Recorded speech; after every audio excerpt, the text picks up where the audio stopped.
ठीक है, इस कोड को कन्वर्ट करके वो एक स्पेशल कोड बनाता है और उस कोड का नाम होता है बाइट कोड। क्या नाम होता है? Byte code. That is not a low level code, but that is a special code which is generated by the Python and which is followed by the, generate भी किया गया है पाइथन के द्वारा, फॉलो भी किया जाएगा किसके द्वारा? ठीक है सर, ठीक है, जनरेट तो हो गया, अब रन करने जाएगा तो लो लेवल में कन्वर्ट करना होगा, वो लो लेवल जानता है। ठीक है, तो कोई दिक्कत नहीं है सर, ये बाइट कोड है ना, और ये जो पाइथन ने बाइट कोड बनाया सारा पीबीएम फॉलो करता है, सारे पीबीएम को पता है इस बाइट कोड के बारे में, इसीलिए तो बनाए हैं कि तुम मेरे बाइट कोड को समझो और उसको कन्वर्ट कर दो किस में? लो लेवल में। किस लो लेवल में? तो जो ऑपरेटिंग सिस्टम है कोरस्पोंडिंग, तो यहाँ विंडो में है तो विंडो में कन्वर्ट कर दिया, वहां लिनक्स में है तो लिनक्स में कन्वर्ट कर दिया, वहां मैक है तो मैक में कन्वर्ट किया, यानी प्रोग्राम एक जगह, रन सब जगह। That is the importance, and this is the basic importance of the platform independent. clear? ये पाइथन में भी है और ये जावा में भी है।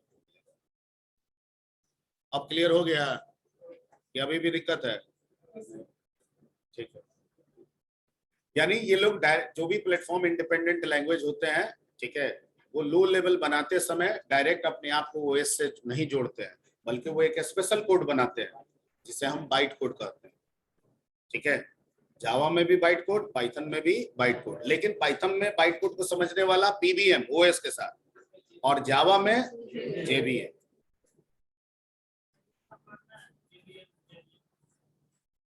अभी आप यही सब पढ़िए ना, आगे का छोड़ दीजिए ना, आगे की चिंता में पीछे का क्यों खराब कर रहे हैं? वो आगे कौन जानता है? आगे कौन जानता है? आगे जान जाता तो बताए ना, तो एडिशन बना देता है, एलईडी टंगस्टन बल्ब बनाए। आगे की चिंता बिल्कुल छोड़ दीजिए और आज की चिंता में बिल्कुल लगे रहिए। आज क्या क्या सीखे, कितना सीखे, क्या क्या पूछे, इस पे जाए। ठीक है, वैसे आपको जितना एक्सपेक्टेशन है उससे ज्यादा चीज मिलेगी आपको। ठीक है ना, तो इसलिए निश्चिंत मन को शांत करके पढ़ाई में ध्यान दीजिए। ठीक है, और कहीं ना कहीं एक व्यू पॉइंट पढ़ाई लिखाई को सोच के ही इस कॉलेज में आप आए हैं। ठीक है, तो बिल्कुल सही सोच के आया है। ठीक है, अपने मन को शांत कीजिए और पढ़ाई चुपचाप फॉलो कीजिए। यहाँ तक किसी को दिक्कत थी तो आपका क्वेश्चन था जी? ठीक है, अच्छा क्वेश्चन था, कम से कम सारे बच्चों की जानकारी हुई इसमें। गुड।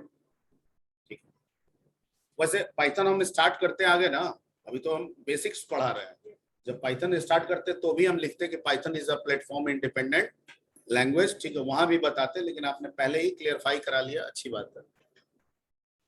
ओके, आपका क्वेश्चन था प्रोग्राम और प्रोग्रामिंग, क्लियर हो गया? ठीक है, program set of instruction followed by computer for performing a job. Programming के बारे में कह दीजिएगा, वो सॉफ्टवेयर, वो इन्वायरमेंट, वो प्लेस जहाँ पे हम प्रोग्राम को लिखते हैं, सेव करते हैं, रन करते हैं, सिंपल सा। ठीक है, कोई कहे कि प्रोग्रामिंग इज अ प्रोसेस, तो हाँ ठीक है, प्रोसेस तो है ही, प्रोसेस कर रहा है तब न लिख रहे हैं, तब न सेव कर रहे हैं, तब न रन करा रहे हैं। ओके ओके, अब पिछले क्लास में एक ये हुआ था कि कोई भी काम करना है तो काम हमें मिलता है। ठीक है, और उस काम को करने के लिए हमारा दिमाग लॉजिक डेवलप करता है, करेगा ही करेगा। ठीक है, काम पुराना है तो लॉजिक प्रीडिफाइंड है, हम उस प्रीडिफाइंड चीज को हम भी जानते हैं, सब जानते हैं, हम फॉलो करके तुरंत करते हैं। और काम नया है तो भी नए कामों के लिए हमारा दिमाग लॉजिक डेवलप करेगा। अब ये अलग बात है कि उससे काम होगा या काम, वो बात का। पर अगर कोई काम मिलता है और हमारा दिमाग जो लॉजिक डेवलप करता है, logic means set of steps, logic means set of steps. ठीक है, logic means set of steps. Okay, अब कालिदास बैठे थे और कालिदास ना जिस डाल पे बैठे थे उसी को काट रहे थे। ठीक है, तो धड़ाम से गिर गया। बाद में रियलाइज हुआ कि जिस डाली पे बैठो उसको मत काटो, ठीक है, यानी जिसको काट रहे हो काटने की तरफ मत बैठो, अपोजिट डायरेक्शन में बैठो। तो पहला रूल हो गया लॉजिक गलत, और उसके बाद का लॉजिक क्या हो गया? तो जब तक गलती होगा नहीं तब तक सही भी नहीं होगा। ठीक है, इसलिए आप गलती कर रहे हैं उससे कोई दिक्कत नहीं है, क्योंकि वो करेंगे तभी सही भी करेंगे। और कुछ नहीं कर रहे हैं तो इससे सबसे बड़ा दिक्कत है, कुछ नहीं कर रहे हैं तो कुछ नहीं होगा। गलती कर रहे हैं तो सही हो जाएगा, हम कर लेंगे, करवा लेंगे, ठीक है, लेकिन कुछ नहीं कर रहे हैं तो फिर कुछ। तो अब स्टेप्स काम हमको दिया गया, दिमाग में प्लान आ गया, लॉजिक आ गया, स्टेप्स आ गया, आप सीधे बैठे पाइथन खोलें और सीधे इंप्लीमेंट करने लगे। हमको पाइथन आता है तो पता चलेगा कि प्रोग्राम बना है, नहीं हो रहा है, फिर मॉडिफाई कि नहीं हो रहा है। तो ऐसे अगर हम चीजों को हैंडल करेंगे, सॉफ्टवेयर को हैंडल करेंगे, तो हम किसी को टाइम पे काम पूरा करके नहीं दे पाएंगे। ऐसा होता नहीं है, कोई भी प्रोजेक्ट एक सर्टेन टाइम बाउंड में होता है। ठीक है, तो हुआ कि कैसे एक एरर फ्री प्रोग्रामिंग की जाए, एरर फ्री जिसमें हम एक ही बार लिखें और बहुत कम चांस हो एरर आने की। मैं ये नहीं करूंगा कि 0 हो जाए, लेकिन उसकी चांसेस मैं बहुत काफी कम कर दूंगा। ठीक है, इसको, इस टॉपिक को बोला गया प्रोग्रामिंग टेक्निक्स। क्या बोला गया? Programming techniques. ठीक है, जिसमें प्रोग्रामिंग करने के 3 स्टेप्स निर्धारित किए गए। कितने स्टेप्स? 3। अगर इन 3 को फॉलो करके हम प्रोग्राम करते हैं तो एरर की संभावनाएं काफी कम होगी, और एरर नहीं आएगा तो वर्क समय पे पूरा करेंगे, सॉफ्टवेयर समय पे डेवलप करके दे देंगे। ठीक है, जिसमें पहला होता है एल्गोरिथम, कि काम के बारे में जो आपके दिमाग में प्लान आया, लॉजिक आया, स्टेप्स आया, उसको मैनुअली कॉपी पे लिखें, क्योंकि हमेशा आपके दिमाग में प्लान नहीं आता रहता है, तो ये क्या आता रहता है, प्लान आया गायब, प्लान आया गायब। वो हो सकता है अभी प्लान आया वो सही है, और दोबारा इसको हम नहीं लिखें, और जो दोबारा प्लान आया वो क्या है, गलत है, ये भी हो सकता है। तो जब भी प्लान आए उसको किस पे लिख दीजिए? कॉपी पे। कैसे लिखेंगे सर? हम तो हिंदी, अंग्रेजी, भोजपुरी, तो कहता है कि आप अपने लैंग्वेज में लिख सकते हैं। ठीक है, मतलब भोजपुरी में लिखिए, हिंदी में लिखिए, रशियन में लिखिए, जो भी लिखिए।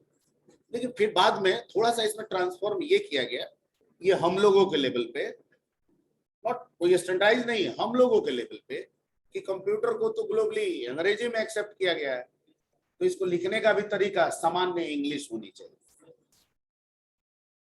ठीक है, तो हुआ कि भाई इसको, इस स्टेप्स को जो आप कॉपी पे लिखेंगे वो एक कॉमन इंग्लिश में आप लिख देंगे। ठीक है, जैसे पहला 1 नंबर हमको, मान लीजिएगा हमको पहला नंबर मांगना है तो टेक फर्स्ट नंबर, ऐसे लिख दीजिए। दूसरा नंबर मांगना है तो टेक सेकंड नंबर। ठीक है, कोई कहेगा कि नहीं टेक के बजाय हम इनपुट लिख देंगे, लिख दीजिए, कोई दिक्कत नहीं है, बोथ आर एक्सेप्टेबल है, क्योंकि यहाँ पे इससे, इसका कंप्यूटर से कोई लेना देना नहीं है, ये सिर्फ आपके सोच को कॉपी पे लाने का तरीका है। क्योंकि कॉपी पे आ गया तो आप अपने ही सोच को 10 बार पढ़ेंगे और अपने ही सोच पे जज भी करेंगे, तो आपको रियलाइज होगा कि ठीक है या गलत है। और लिखेंगे तो अपने दोस्तों को दिखाएंगे, अपने सीनियर्स को दिखाएंगे। ठीक है, वो लोग भी आपके इस पर्टिकुलर थिंकिंग पे बताएंगे कि जो सोचे वो सही है, या यहाँ पे इस तरह का चेंजिंग होना चाहिए। ठीक है, फाइनली ये सोच जो कॉपी पे लिखे हैं, ठीक है, वो सही हो जाएगा, भले गलत हो पर फाइनली क्या हो जाएगा, वो सही हो जाएगा। इसलिए लॉजिक को सबसे पहले एल्गोरिथम का रूप देना जरूरी है। Point clear? Clear, okay. दूसरा कि सर ये ठीक है हम लिख देंगे इसमें, लेकिन हम तो मैथ वैथ भी शुरू से पढ़ते आ रहे हैं, तो कुछ मैथ वैथ भी इस्तेमाल कर सकते हैं। तो कहता है एल्गोरिथम में कि कर सकते हैं आप, logical approach plus mathematical approach दोनों को शामिल कर सकते हैं। जैसे मैं लिखूं take first number, take second number, take third number and add first and second number in third one. Sentence में लिखने के बजाय take first number in A, take second number in B, ठीक है, take C is equal to A plus B. Mathematically भी लिख के बताया और समझाया जा सकता है, ठीक है। पहला वाला जो बताए वो भी गलत नहीं है, लेकिन वो एक सेंटेंस की तरह हो गया। और दूसरा वाला में आपने सेंटेंस के साथ साथ एक मैथमेटिकल अप्रोच को भी शामिल कर दिया। तो एल्गोरिथम कहता है कि आप कर सकते हैं, क्योंकि मैथमेटिक्स क्लास 1 से हम पढ़ना शुरू कर देते हैं। क्लास 1 क्या, नर्सरी से शुरू कर देते हैं, तो आप कर सकते हैं। आप अपने लिखने वाली भाषा के साथ साथ मैथमेटिकल एक्सप्लेनेशन का इस्तेमाल कर सकते हैं चीजों को समझाने और दर्शाने। That is also part of algorithm. Clear? अब लिख लिए, ठीक है, खुद भी ऑब्जर्व किए, बाकी सबसे दिखा के भी ऑब्जर्व कर लिए, सीनियर्स को भी दिखाए। मान लीजिए मेरा एल्गोरिथम सही हो गया, अब इस एल्गोरिथम को लेके हम सीधे पाइथन पे प्रोग्रामिंग करने लगे, ठीक है, हो जाएगा। लेकिन बार बार एल्गोरिथम पढ़ना पड़ेगा, क्योंकि लिटरेचर है, ठीक है। लिटरेचर देख के नहीं समझ सकते हैं। कहानी की किताब दे देंगे, देख के समझ जाइएगा। अब कॉमिक्स पढ़ते कम थे, समझते ज्यादा थे। कॉमिक्स पढ़े हैं कभी? ठीक है, हम तो पढ़े थे, वो चाचा चौधरी वाला जो आता था, ठीक है, और एक फैंटम का आता था। हाँ, उसमें नहीं जाना है, ठीक है, वहां सिर्फ समझना। तो मतलब लिटरेचर क्या है, जब तक पढ़ेंगे नहीं तब तक समझेंगे नहीं। हम हर बात को समझते रहे ऐसा भी जरूरी नहीं है। समझने भूलने ये हमारी साइकोलॉजी है। हम समझेंगे तुरंत भूल जाएंगे, ठीक है। तो समझने के लिए फिर से हमको क्या करना होगा, पढ़ना होगा।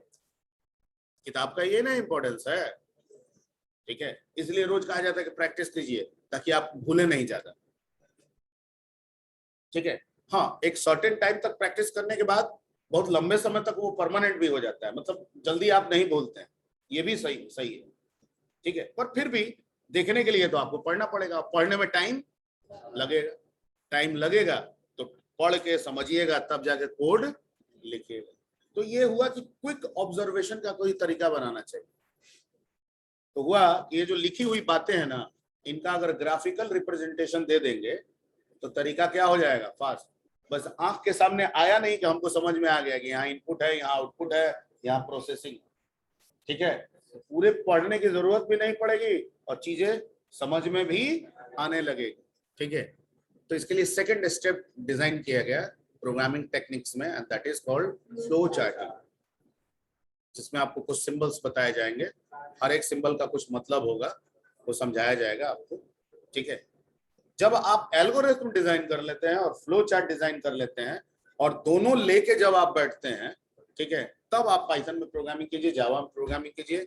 एक ही बार में प्रोग्राम आपका राइट होगा और बिना एरर फ्री वो रन भी, ठीक है, एरर फ्री बन के वो रन भी कर जाएगा, ठीक है। एरर ना आए ऐसा मैं बिल्कुल नहीं बोल रहा हूं, हो सकता है आ भी जाए, लेकिन उसका रेक्टिफिकेशन भी आप तुरंत कर लीजिए। Clear? That is the basic importance. Okay, तो यहां तक किए थे प्रोग्रामिंग टेक्निक्स का टॉपिक्स, हम लोग को लेके आगे बढ़ना है। और आई थिंक आज की टाइम जो है आपको समझाने में ही है। प्रोग्रामिंग टेक्निक्स हम लोग नेक्स्ट क्लास में स्टार्ट करेंगे, उसमें एल्गोरिथम आपको सब बताएंगे भी, एल्गोरिथम सिखाएंगे भी, एल्गोरिथम बनवाएंगे भी, क्योंकि आपको अपनी भाषा में लिखना है, ठीक है। मैंने क्या कहा, कोई टेक लिखेगा, कोई इनपुट लिखेगा, कोई लिखेगा गिव लिखेगा, और सारी बातें सही है, ठीक है। हमको काम हो जाना चाहिए, ये समझ आना चाहिए उस एल्गोरिथम से, ठीक है।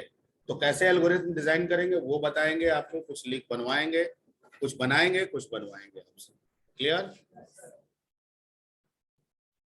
आई होप सो कि पढ़ाई ठीक लग रहा होगा, ठीक है।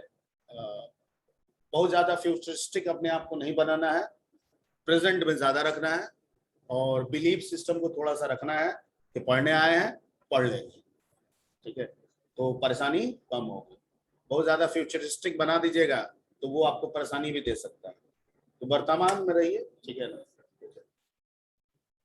ओके